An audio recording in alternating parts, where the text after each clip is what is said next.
The quiet beginning. It started on an overcast morning in San Francisco. The kind of day where the sun hides behind thick clouds as if it's too shy to shine. The air felt heavy, almost like the world was holding its breath. In a quiet, modest home tucked between two busy streets, Sundar Pichai sat at the kitchen table, a steaming cup of chai in his hand, watching his daughter smear jam onto a piece of toast. Her fingers were sticky, her hair a little wild, and her smile, his favorite thing in the world, was glowing. Her name was Annika. She was 9, and she had no idea her life was about to change.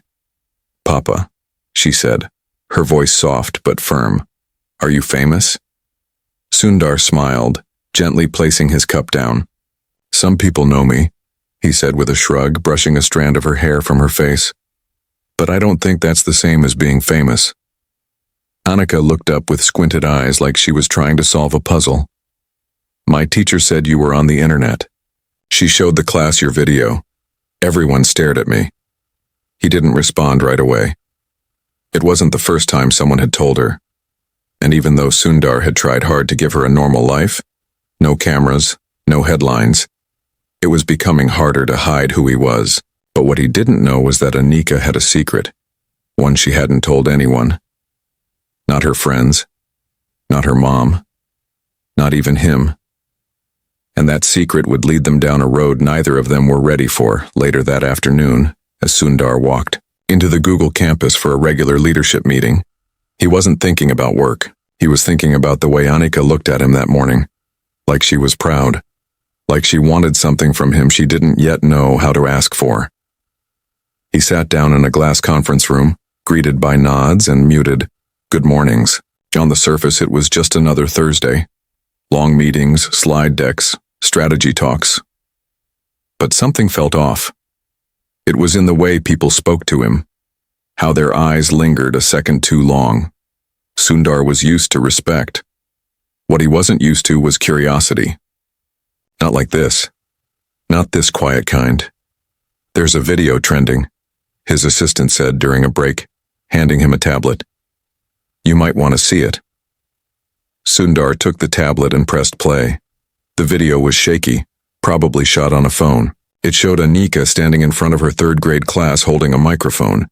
She was presenting a speech. Her voice was nervous at first, but as she spoke, she grew stronger, more confident. "My dad works at Google," she began. "He helps people find things, but that's not why he's my hero." Sundar blinked. His hands tightened around the tablet. The room seemed to fade away. "My dad is my hero because he listens," she continued. "When I'm scared, he sits with me. When I mess up, he forgives me. He tells me it's okay to not be perfect." The class clapped softly in the video. A few kids whispered to each other, clearly impressed. But it wasn't just the speech. It was the way she said it. There was something real in her eyes, raw, and suddenly it was clear. She didn't want to be hidden anymore. She wanted to be known. Not as the daughter of a CEO, but as the daughter of a kind man. A man who held her hand when she had nightmares. A man who showed her how to be strong without being hard. But the video had already spread. Someone from the school uploaded it. It went viral overnight. And now, the internet had questions. Who is this little girl? Is she really Sundar Pichai's daughter? Why is no one talking about this? By evening, Sundar was home, his phone buzzing every few seconds. Emails, messages, interview requests. He ignored them all. He walked into Annika's room. She was lying on the floor drawing something with colored pencils. She didn't look up. "Did you see it?" she asked quietly. "I did," he said. "Are you mad?" He knelt beside her, his voice calm but thick with emotion. "No, but I'm surprised." She finally looked at him. Her eyes were big and worried. "I wanted to tell people who you really are, not the one on stage, not the boss. Just you, my papa." For a moment, Sundar didn't say anything. He looked at her drawing. It was a picture of the two of them, holding hands under a tree. A rainbow stretched across the top, uneven and messy, just like a real child's dream. "It's beautiful," he whispered. Just like your speech. Annika smiled. Then she said something that changed everything. Can we do something together? Not secret anymore? Something real? He didn't answer. Not because he didn't want to, but because deep down he was afraid. What if the world wasn't kind? What if the cameras ruined her smile? But what if she was right? What if sharing their truth, together, was what the world needed? The next day, Sundar walked into the main auditorium at Google, invited to give a talk about innovation and leadership. But this time, something was different. As he stood at the podium, hundreds of faces stared back. Phones were lifted, reporters were whispering, and then, out of nowhere, one voice rose above the rest. Is that his daughter? There she was, standing in the back row. Annika, holding a bouquet of sunflowers, wearing a bright yellow dress that shimmered under the lights, and smiling like she belonged there. The crowd turned. Whispers grew louder. People began to clap. Sundar's heart pounded. This wasn't planned. She wasn't supposed to be here. But she was. And in that moment, he made a choice. He turned to the microphone, paused, and then said quietly but clearly, "Yes, that's my daughter." The room fell silent. Not a word, not a sound, just stillness. And then slowly the audience rose to their feet, not for Sundar, not for the title, but for the truth, for the love they saw between a father and his child, unfiltered, unplanned, and unforgettable. But just as he stepped down from the stage to meet her, a voice from the press row shouted something that made everyone freeze. "Mr. Pichai, is it true what they're saying about her birth?" Sundar turned slowly. The words hung in the air like smoke. Annika's smile faded. He looked back at the cameras, then at his daughter. He knew exactly what they were talking about. And he also knew this was just the beginning. The question that changed everything. The question echoed through the auditorium like a crack of thunder, unexpected and heavy. "Mr. Pichai, is it true what they're saying about her birth?" Sundar froze. His breath caught in his chest. Time, for a moment, seemed to fold in on itself. Cameras stopped recording. Claps halted mid-motion. Annika's small fingers wrapped tighter around the bouquet of sunflowers, her smile dropping like a curtain at the end of a play. The brightness of the stage lights suddenly felt harsh, almost cruel. The reporter didn't repeat the question. They didn't need to. Everyone had heard it, and everyone was now waiting for an answer. What no one in that room knew was that Sundar had spent years preparing for situations like this, but never one that involved her. Never one that touched the deepest part of his heart. He was a CEO, a strategist, a global leader, but he was also a father. And right now, it wasn't his logic that was talking. It was his fear. He stepped forward slowly, past the podium, away from the mic, and down the short steps toward his daughter. Each footstep felt heavier than the last. Annika looked up at him, confused, her eyes silently asking, "Papa, what do they mean?" He knelt beside her, careful not to let the cameras see the tremble in his hands. "Are they saying something bad?" she whispered. He looked at her, heart splitting in two. He wanted to protect her from everything, but how could he when the story was already unraveling? "They're just confused," he said gently, "and maybe a little scared of things they don't understand." She frowned. "Like what?" He looked at her bouquet, the way the petals were already starting to bend. He reached for her hand. "I'll tell you at home," he said. "But right now, let's go." Together they turned. The audience parted, in silence as Sundar led Annika through the crowd and out of the auditorium. No security, no entourage, just a father and his daughter, walking away from the noise and into the unknown. The car ride home was quiet. Sundar's phone buzzed non-stop, the screen filling with notifications, news alerts, social media tags, interview requests, opinion pieces, some supportive, some invasive, some downright cruel. But he ignored them all. Annika looked out the window, her face unreadable. "Was that question about me?" she asked after a while. He nodded. "Yes." "Why?" He hesitated. The truth was complicated, and part of him wasn't sure she was ready. But she deserved honesty. Because when you were born, there were things we kept private. Not because we were ashamed, but because the world can be loud and harsh and quick to judge. And we wanted you to grow up in peace. She turned to him. Am I adopted? Sundar blinked. Then slowly pulled the car over to the side of the road. They were on a quiet street near a small park. He turned off the engine. The only sounds were the faint rustling of trees and a distant dog barking. No, he said gently. You're my daughter in every way that matters. But yes, your birth wasn't simple. How? He sighed, staring at the steering wheel, then at her. When your mom and I got married, we were told we couldn't have children. For years we tried. We went to doctors, prayed, hoped. But nothing happened. Annika listened, wide-eyed. Then one day, he continued, we met someone, a young woman who was scared. She was pregnant, and she didn't know what to do. She didn't want to raise a child alone. She was barely surviving. And she was looking for someone who could give her baby a future. Annika's lips parted slightly. Her hands tightened in her lap. And she chose you, he said. She chose to bring you into this world, and she chose us to raise you. For a moment there was only silence. Do you know her? She asked softly. Yes, Sundar said. We still speak. She's kind, strong, and she loves you, even from far away. Tears welled in Annika's eyes, but she didn't cry. Instead, she looked back out the window, her voice steady. Why didn't you ever tell me? Because we wanted you to grow up knowing one thing for sure, he said. That you are loved. Not because of how you came to us, but because of who you are. And that, finally, broke the dam.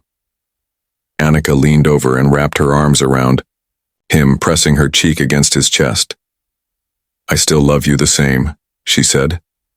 Sundar closed his eyes. And I always will.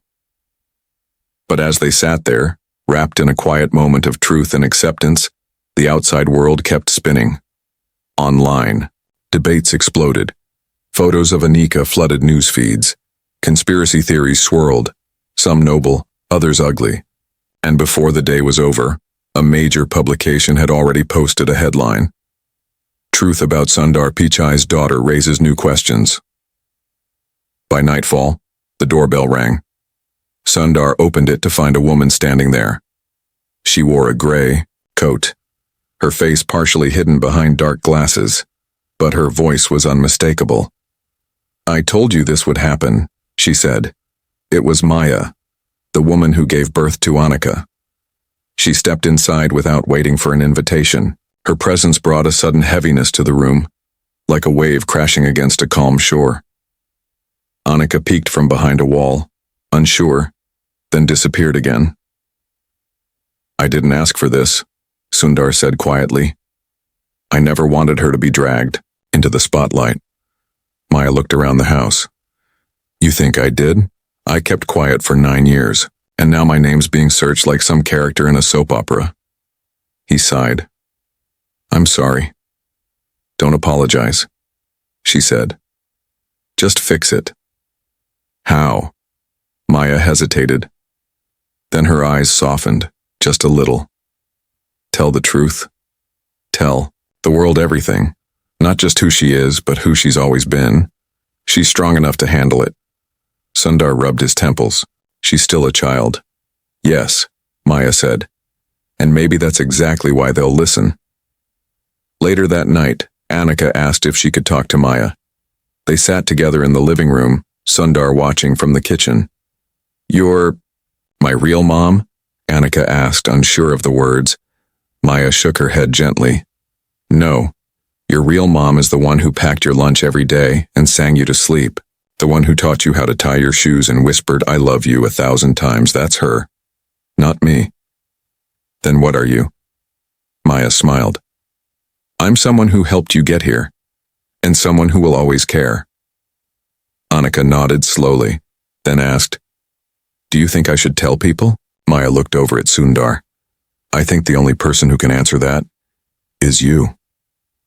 Annika sat quiet for a long time, and then she said something no one expected.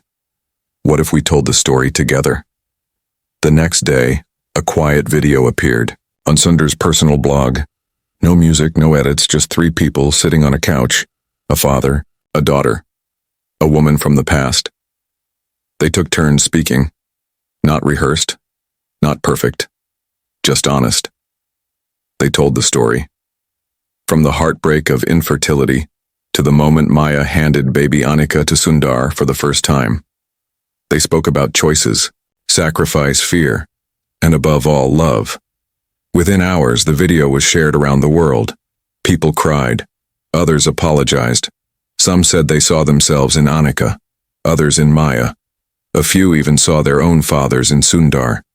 But one comment stood out, pinned to the top. "This isn't a story about secrets. It's a story about courage." The next week, Sundar was invited to a global youth conference to speak about resilience and family.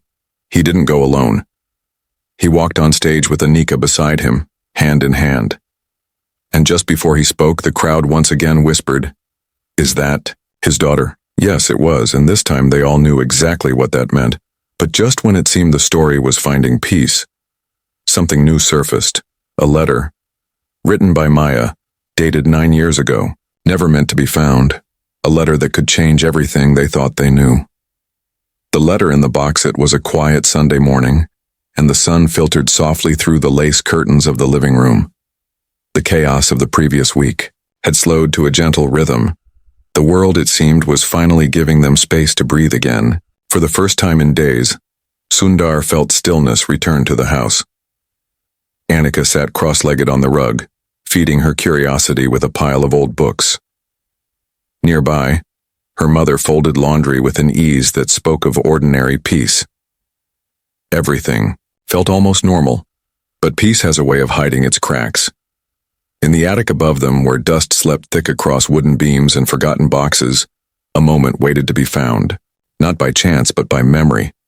Sundar had gone up there searching for something simple, a baby photo of Annika, one he promised to show her. She had asked for it after watching the video again, curious now about her earliest days. Something had changed in her. She wanted to understand the beginning, not hide from it. She wanted to see the moments before the story had a camera on it. And so Sundar climbed the narrow stairs, one hand gripping the worn wooden rail. The attic smelled like time itself, dry paper, old wood, and faded perfume. He moved boxes carefully, setting them aside one by one. He found photo albums, birthday cards, a teddy bear with one missing eye. He smiled at these fragments, small tokens of a life that had grown quietly, privately, full of love.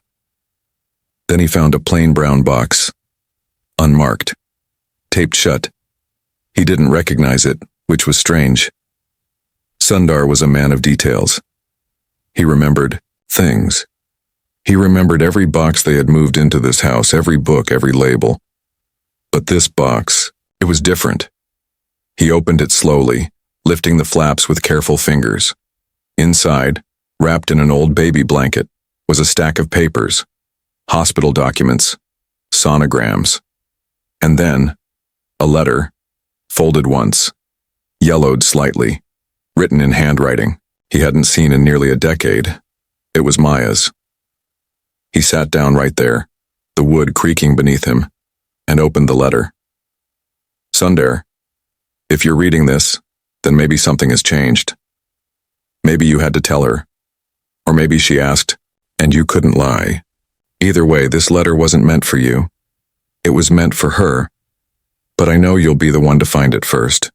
I want to tell you something that I never said. Not because I didn't want to, but because I thought I was protecting her. Maybe I was wrong. Maybe you'll think less of me after this. The truth is, I almost didn't go through with it. I was scared. Not just of being a mother, but of losing her. The moment I saw her on that monitor, kicking and small and real. Something changed in me. For the first time in my life, I felt like I belonged to someone, not the other way around. But then I met you and your wife, and I saw something in your eyes, a kind of love that didn't demand anything, just a love that waited, patiently, gently, without conditions. And so I gave her to you. But here's what I didn't say. She's not just your daughter by choice, she's yours by blood. Sundar stopped reading. His heart raced. His hands trembled. The attic felt too small, the air too thin. He stared at the words again. But they hadn't changed. She's yours by blood. He flipped the page. There was more. We never talked about that night. The one at the conference in our Delhi, years before. I didn't want to ruin your life or hers. You were already becoming someone the world would know. And I was just lost. But I remember everything. It wasn't a mistake. It was a moment. You never knew. I never told you, because by the time I found out I was pregnant, you were already married, already building something beautiful. And I couldn't take that from you. But now, if the truth ever matters, tell her gently, and tell her she was always wanted. Maya Sundar sat in the attic for what felt like an hour, maybe more. He read the letter again and again, the words not changing, only growing heavier each time. Annika wasn't adopted. She was his biological daughter. Everything had shifted. And now he had a new secret. Downstairs, the world remained the same. Annika laughed quietly at a joke in a comic book. Her mother folded the last towel and turned on the kettle.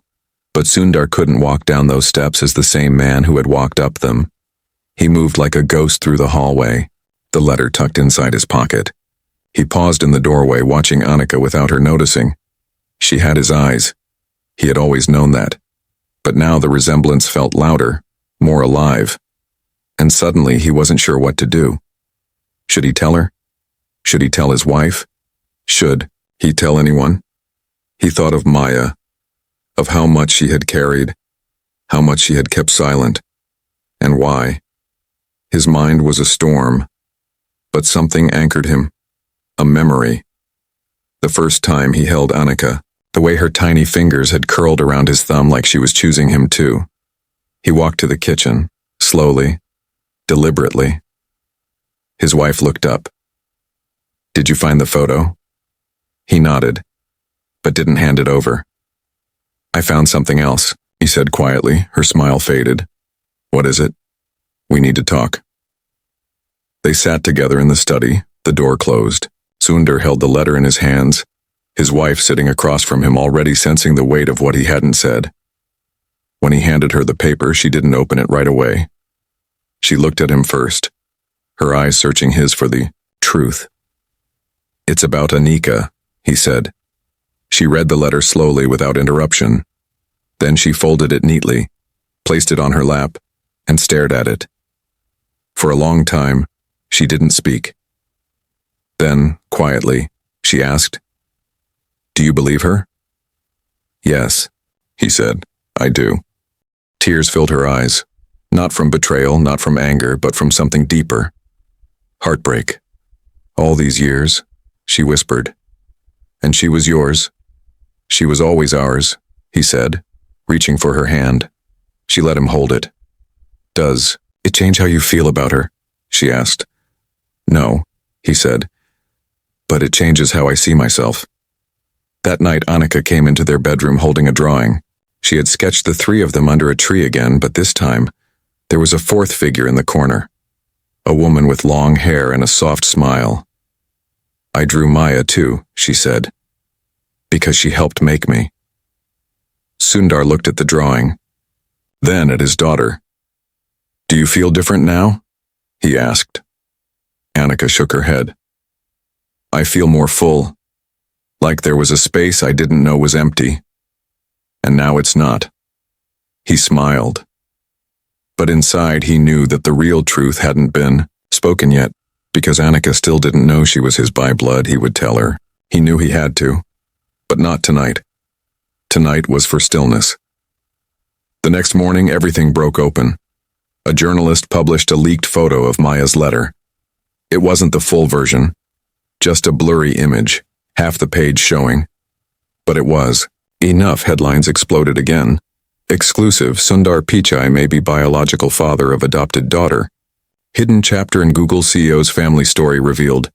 Internet reacts to new twist in Anika Pichai's story, and the whispers grew louder. What had once been their truth was now everyone's curiosity. Sundar had no choice left. He would have to tell Anika, face to face, with the cameras off. The world watching from the outside, but when he finally sat her down prepared to tell her everything, Anika spoke first. "Papa," she said, looking him dead in the eyes. "I already know." His heart stopped. "How?" he asked. "I read the letter," she said. "I saw it in your pocket when you came back from the attic. I waited until you were asleep. I needed to know for myself." "And how do you feel?" he asked, bracing for anything. Anika looked down at her hands, then back at him. "I feel like I've been carrying a map all my life, and now I finally see where it leads." And then she asked a question that he never expected. "Can I meet your mother, the one in India?" Sundar's chest tightened. His mother, a woman rooted in quiet tradition. She didn't know about Maya, or about the letter, or about how far the past had reached into the present. This wasn't just a story anymore. It was a legacy, and now 3 generations would have to reckon with it. The journey home. It had been 10 years since Sundar last walked the narrow streets of his childhood neighborhood in Chennai, India, not as the CEO of a tech empire, not as a man in a suit with a calendar that ticked louder than a clock, but simply as a son. 10 years since he had last sat at his mother's kitchen table, the air filled with the smell of masala and memories. And now, he was going back. Not alone. And not as the man he had been when he left. This time, he had a daughter with questions, and a truth that waited to meet a mother who still thought some things were better left unsaid. The flight from San Francisco to Chennai was long, but Anika never stopped watching the sky. She sat by the window, pressing her nose to the glass, asking questions about the clouds, the people below, the cities they crossed. She was trying to imagine the woman who had raised her father, the woman whose name she only heard when he mentioned it over the phone once a month. There were no photographs in their house of her, not because she wasn't loved, but because Sundar had always kept the past organized in his mind, carefully filed away like old code, accessible but rarely opened. But now, the file had opened on its own, and nothing would ever close it again. "What's she like?" Anika asked as the plane began to descend. Sundar paused, watching the lights of the city flicker beneath them. "Strong," he said, "and very quiet. She believes in doing more than speaking." "Will she be mad?" He looked at her. "I honestly don't know." They arrived just before sunrise, stepping out into the humid Indian air. It wrapped around them like a memory, thick, warm, and impossible to ignore. The car that picked them up moved slowly through the waking streets, past temples with bells ringing for morning prayer, past fruit vendors setting up their carts, past the bakery Sundar used to stop by as a teenager for sweet buns and coffee he couldn't afford. Anika held his hand the whole way. They reached the house, small, simple, painted pale yellow. A mango tree stood out front, still bearing fruit. And on the porch, in a white cotton sari, stood his mother. She hadn't changed much. Her back was a little more bent, her eyes a little more tired, but her presence, calm, grounded, and quietly powerful, remained exactly the same. "Amma," Sundar said softly. She stepped forward, arms outstretched, and hugged him tight. Then, she looked at Anika. "So," she said, her voice low but steady, "this is the child the world is talking about." Anika didn't speak. She only nodded. Sundar placed a hand on her shoulder. "This is my daughter," he said. Anika, his mother, looked at the girl for a long time. Not unkindly, just carefully, like she was reading something that wasn't printed in words. Then, slowly, she reached out and touched Anika's cheek. "You have his eyes," she said. But your spirit, that's your own. They sat inside on the floor, the way Sundar had done as a boy, eating idlis and coconut chutney from banana leaves. Annika watched her grandmother move quietly from kitchen to room, never rushing, never stopping.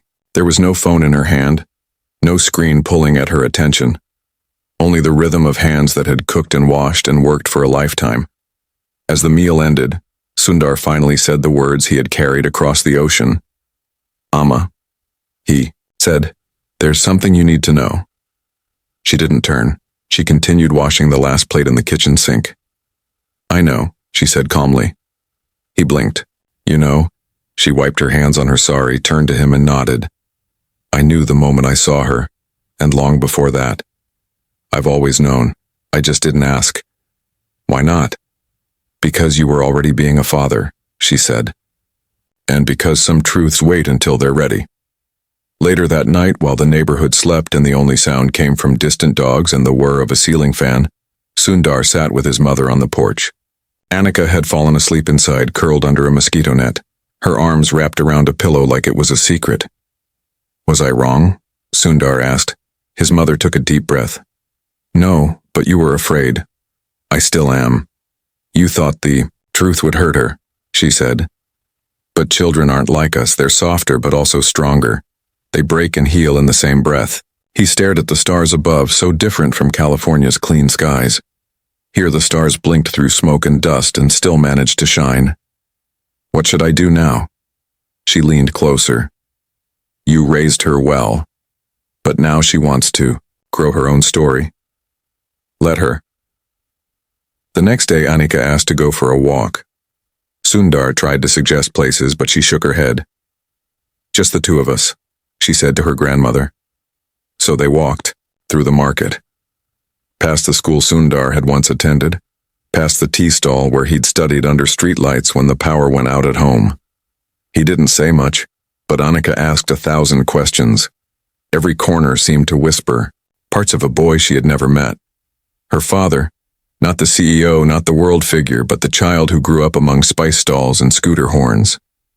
"Did you always want to leave?" she asked. He shook his head. "No, I just wanted more.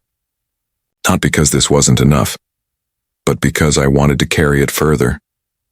Annika thought about that for a long time, and then said something that made him stop walking. "Maybe I want that too." He looked at her. "What do you mean?"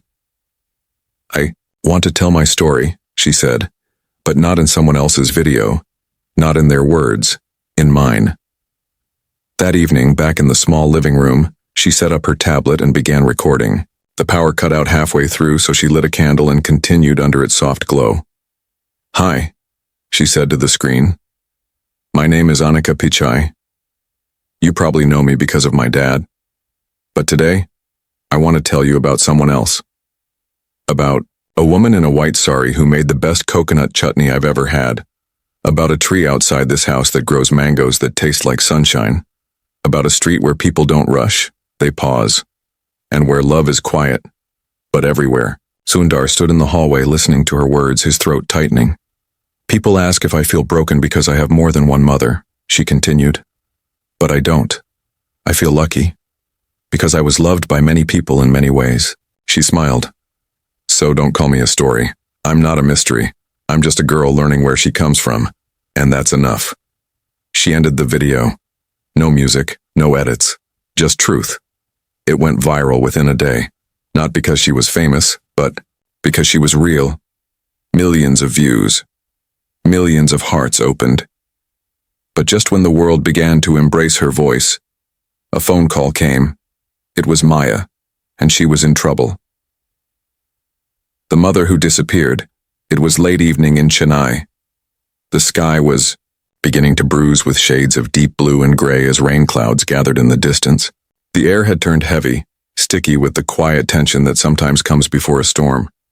Not just in the weather, but in the soul. Sundar was helping his mother prepare tea in the kitchen when his phone buzzed on the counter. At first, he almost ignored it. But something made him glance. It was a call from an unknown number. But the country code was unmistakably American. He answered. At first, there was silence. Then a shaky breath.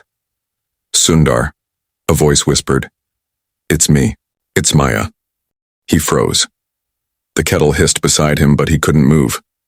Maya? What's wrong? Another breath. And then, words that changed the tone of the room. I need your help. Please. Maya had been staying in a small town outside Seattle, trying to stay away from the growing media frenzy. After the video went viral, journalists began to track her down. Photos of her entering grocery stores, leaving her apartment, walking her dog. Everything became part of the public's hunger for more. At first, she ignored them. Then came the threats. Online abuse. People accusing her of using Annika for fame. Others blaming her for hiding the truth. Someone even left a note under her door that simply said, "You don't belong in their story."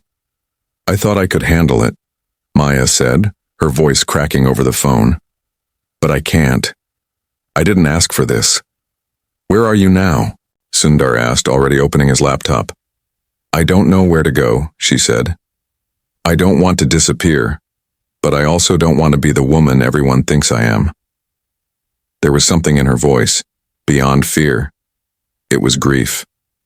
The kind that comes from being erased in your own life. Sundar didn't hesitate. Come to India, he said. We'll protect you here. 2 days later, she arrived at the Chennai airport. She wore a scarf wrapped loosely around her head, not to hide, but to feel less seen. The moment she stepped outside, she was overwhelmed, not by the heat or the noise, but by the presence waiting for her. Annika stood beside her father, holding a handmade sign that simply read, Welcome home. Maya broke down. Right there. In front of strangers on the side of the road, she dropped her bag and fell to her knees, tears running freely. Not because she was sad, but because she had never been welcomed anywhere with such grace. Annika didn't hesitate. She ran to her, knelt beside her, and wrapped her arms around her. You don't have to run anymore, she whispered. Back at the house, Sundar's mother welcomed Maya in silence. Not cold, not hostile, but reserved. She offered tea, a seat, a towel for her damp face, and then she watched her carefully as if trying to decide who this woman really was. Maya sat nervously, unsure of her place. Finally, the older woman spoke. You gave me a granddaughter, she said.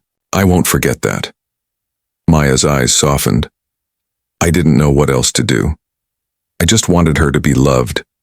The two women looked at each other, not as rivals, not as ghosts from different lives, but as caretakers of the same soul. That evening after dinner, the four of them sat together on the rooftop terrace. The city hummed below, filled with rickshaws and night prayers and the distant crackle of fireworks from a wedding. Maya broke the silence. I never wanted this to happen. I didn't expect people to care so much. Annika tilted her head. But don't you think it's kind of good? People caring means they're listening. Yes, Maya said. But they're not listening to me. They're telling their own version of my story. And it's not always kind. Annika thought for a moment. Then maybe you should tell it yourself. Like I did. Sundar turned toward her. Are you sure? Maya nodded slowly. Yes, it's time. The next morning, Annika helped set up a camera in the courtyard. Just like before. No music, no lighting tricks, no scripts. Just truth. Maya sat in front of the lens, her hands folded tightly in her lap. My name is Maya, she began, and before I was called anything else, I was just a girl who made a decision. She told everything. About the night in Delhi, about the pregnancy, about her fear and her love, about how she watched Sundar's life rise like a quiet tide, and how she never wanted to disturb it. I didn't give her away because I didn't want her, she said, voice breaking. I gave her away because I loved her enough to let her go. Tears filled her eyes, but she kept speaking. And now, I just want to say thank you to her for forgiving me, for seeing me, and for letting me be part of her world again. Annika walked into the frame then, uninvited but welcome. She placed a hand on Maya's shoulder. I found my voice, she said. Because you gave me a beginning.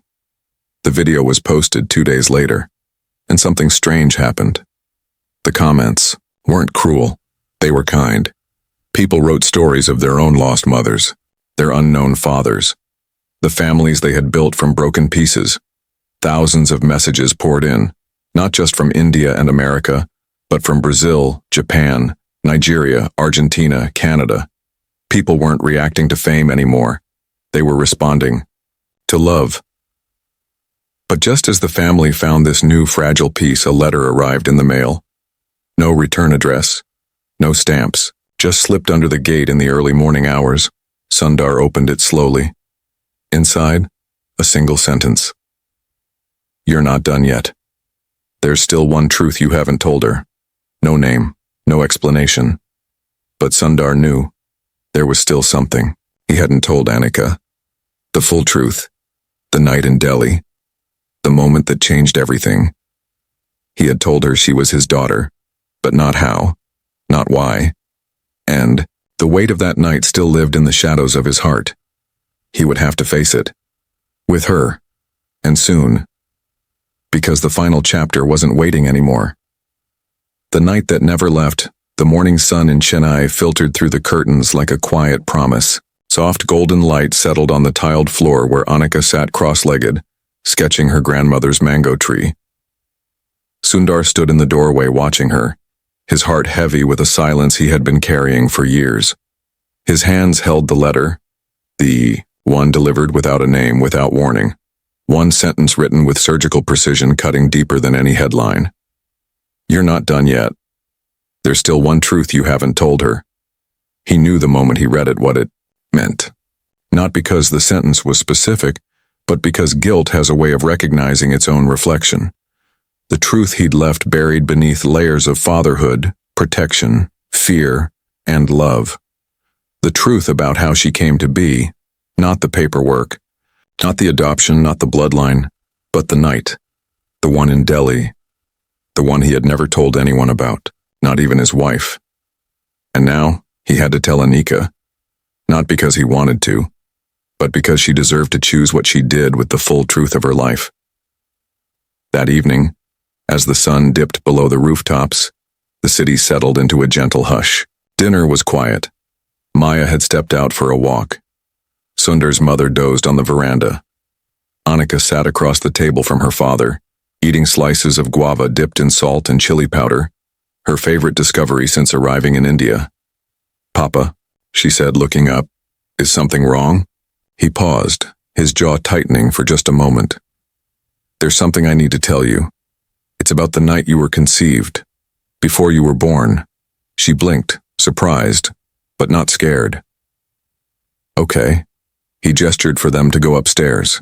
They sat together on the rooftop terrace, the air cooler now, the sky freckled with stars. Years ago, Sundar began, before your mother and I got married, before my life was what it is now, I went to Delhi for a conference. It was a big event, speakers, investors, students from all over the country. I was younger then, focused, driven, but I was also lonely and unsure. Anika nodded slowly. She didn't interrupt.